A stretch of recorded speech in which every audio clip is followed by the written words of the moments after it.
الحمد لله وحده والصلاة والسلام على من لا نبي بعده أما بعد فأعوذ بالله من الشيطان الرجيم بسم الله الرحمن الرحيم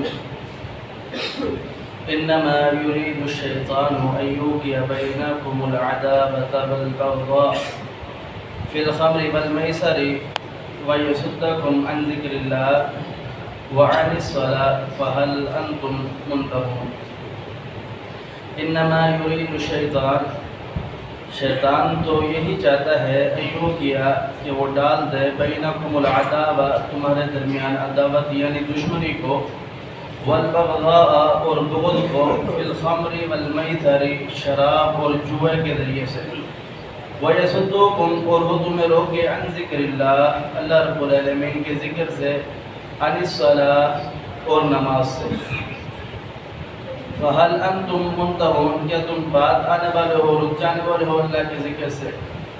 گزشتہ آیات میں آپ نے سماعت فرمایا کہ اللہ رب العالمین نے شراب کو حرام کرنے کی حرمت کو بیان فرمایا۔ اس آیات میں بھی اللہ رب العالمین اسی سلسلے کو آگے بیان فرما رہا ہے۔ اللہ پاک نے فرمایا کہ شیطان جو ہے وہ یہ چاہتا ہے کہ وہ تمہارے درمیان بغض حسد ڈالے، کینہ ڈالے اور تمہارے درمیان نفرتیں پیدا کرے۔ وجہ کیا ہے کہ وجہ یہ ہے کہ وہ تمہیں جب تم شراب پیو گے تو پھر تمہاری عقل پر پردہ آ جائے گا، تم شیطان کے حکم کو مانو گے۔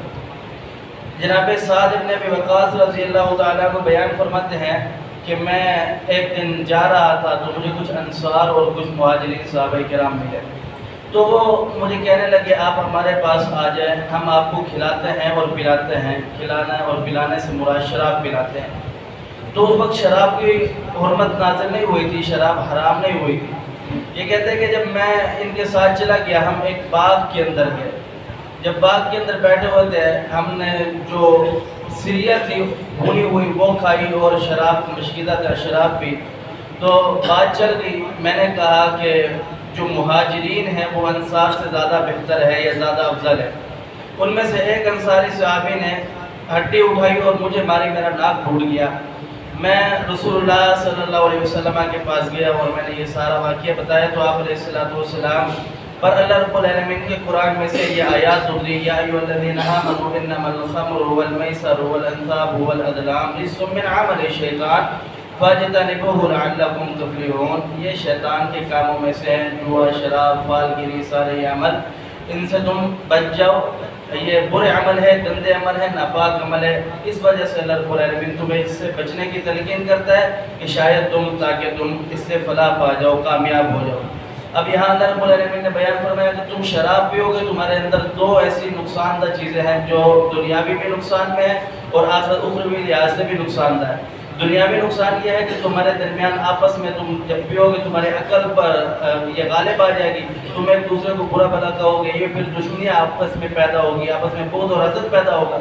اور اخروی لحاظ سے یہ اس وجہ سے کہ جب تم یہ شراب پیو گے، شراب جب نشہ کرے، نماز پڑھنا تو ویسے حرام ہے، اس لیے اللہ رب العالمین کا ذکر کرنا۔ جب آپ اپنے ہوش میں ہی نہیں ہو تو اللہ رب العالمین سے آپ مغفرت کی جگہ کیا پتہ ہلاکت مانگ رہے ہو، یہ تو آپ کے لیے وبال بن جائے گا، اسے منع فرمایا۔